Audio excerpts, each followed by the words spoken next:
Arsenal have started initial concrete talks for Benjamin Sesko deal, according to Fabrizio Romano. The tweet came out yesterday that Arsenal have started their talks with the striker, and it seems like Arteta is going to get his choice, and it seems the choice between Sesko and Gyökeres has been made for now. Was all that Gyökeres talk a smoke screen from Berta? Was it just for Arsenal to distract, the other teams so they can fully move into Sesko and finalize the deal? I'm going to be talking about that in this video. Did Arsenal make the right choice? What I think of the deal, other news around the Sesko deal as well that's been coming out in the last couple of days, and what my choice was between Sesko and Gyökeres. If you're new and you're returning, you haven't already hit that subscribe button. I'm on the road to 1,000 subs. Smash the like button and drop a comment. Even if you just drop a thumbs up, a thumbs down, it really helps the algorithm on this channel and this video. So please drop that. So let's get into it. Fabrizio Romano came out yesterday with this tweet where he says, I understand Arsenal have started moving in initial concrete talks for Benjamin Sesko deal. He's always been high on the recruitment team, management and Mikel Arteta's list, with attempts to get the deal done rejected by Leipzig in May and in January. Now Sesko will leave Arsenal on it. Concrete source, Fabrizio, David Ornstein, another high esteemed one in transfers. There's been a lot of news coming around from like Florian Pettenberg from Sky Germany, which can be trustworthy because he is working in Sky at Germany. Other news outlets have said that how Arsenal are interested. There was a report that came out yesterday, I think it was on the Telegraph, that specified that they were looking at north of 90 million. I think so. It's a 92 million, which I don't think is true. I don't think Arsenal pay more than 60 to 65 million for Sesko, given the fact that they've maintained a good relationship with Leipzig. They've been chasing the player, and he's had a plateaued year compared to his previous year.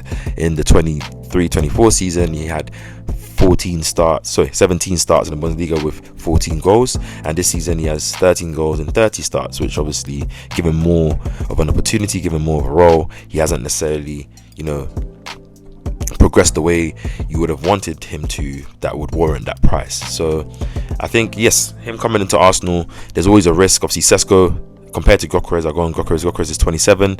He's got back-to-back 40-goal seasons for Sporting in the league anyways, in all competitions. And obviously he comes in more primed, more ready, more of that win now kind of signing, which understandably is what fans would want, which understandably is what where we feel like the project is at the moment. But at the same time, I always say this, and I've been saying this, Arsenal are not a club historically that have proven themselves to sign a player. He either works for one season and then he derails, or he doesn't work and then go and rectify the business the next season or the season afterwards. We kind of have to hang on our signings, which means we have to think long term and consider it.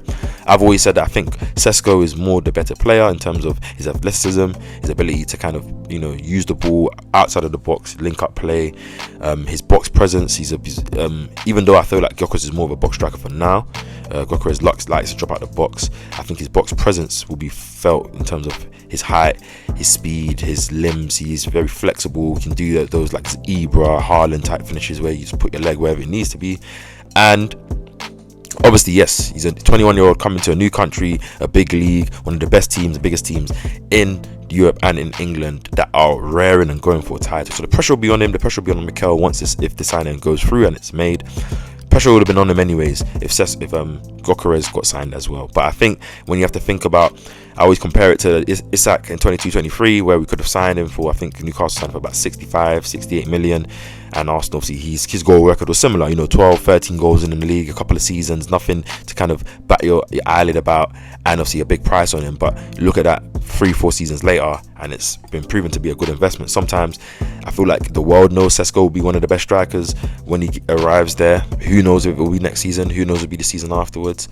It's the main reason for me why I'm not really worried. Even if he comes in and he's not that 30, 35, 40 goal season striker, I think Arsenal have enough goals if everyone stays fit. If we get other positions like the midfield and the winger situation sorted out, that we'll get goals and there won't be only pressure on him. I think Kai Havertz will start the season up front. We saw how he's bulked up. Obviously he was our striker and he was in good form this season, given although obviously a lot of games where he had missed a lot of chances, but yeah, I think he will come back raring to go, and there's a lot to contribute as well. So I feel like I'm positive that this deal will probably go through. Obviously Arsenal wrapping up the Zubimendi deal after it was announced that a medical for him has been scheduled, I should say. It was just a medical to complete the deal. I'll go into more depth on the Zubimendi signing, do a player profile video once that starts to run, probably soon enough. So just keep an eye out on my channel for that. But yeah, I really like Sesko, man. I think he can grow to be one of the best strikers in the world. He has elite ball striking. His ability to strike the ball is amazing. Something that Arsenal have been missing. A clean striker of the ball, long range striker, striker that's hungry for goals. And yes, Mikel Arteta, if this is his long-term target, he definitely knows how he wants to use him, definitely knows how he can improve him. And I'm all for it. And if a manager is going to be here, he's been here for 5 years, you give him the players you want. You can't keep signing players that he don't want, or getting secondary options or options he doesn't agree with. Get the players he wants, so he has no excuse. But he also has the players that he believes ultimately can help him get to where he wants to get to. So I'm very positive on this. Obviously, it's breaking news. I know a lot of Arsenal fans want Gyökeres. A lot of them want Gyökeres because of the fact that he has the goal record he has, which is undeniable, and the fact that obviously he's a bit older, more primed.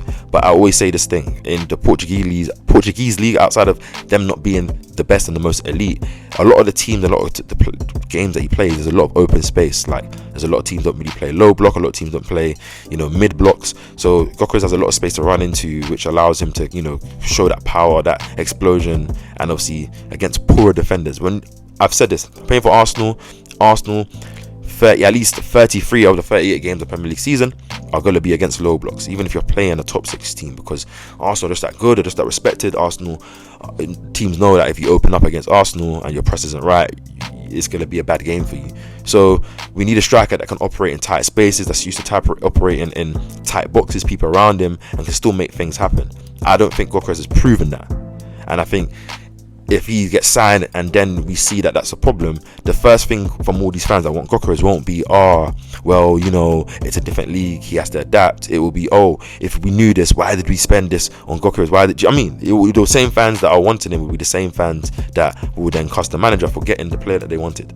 When everyone can see, I'm pretty sure not everyone has watched a lot of games of Gyökeres and see and really know if he's really that great.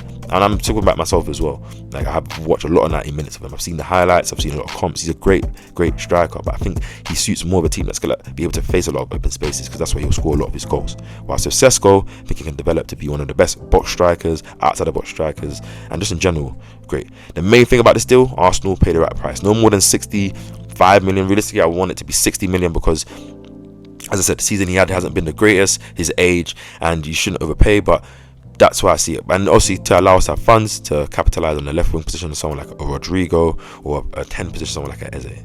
So comment down below, Sesko yes, Sesko no. Would you want Gyökeres? What do you think of this deal? What price do you rate him at? Like this video, comment down below, and I'll catch you guys in the next one. Speak soon.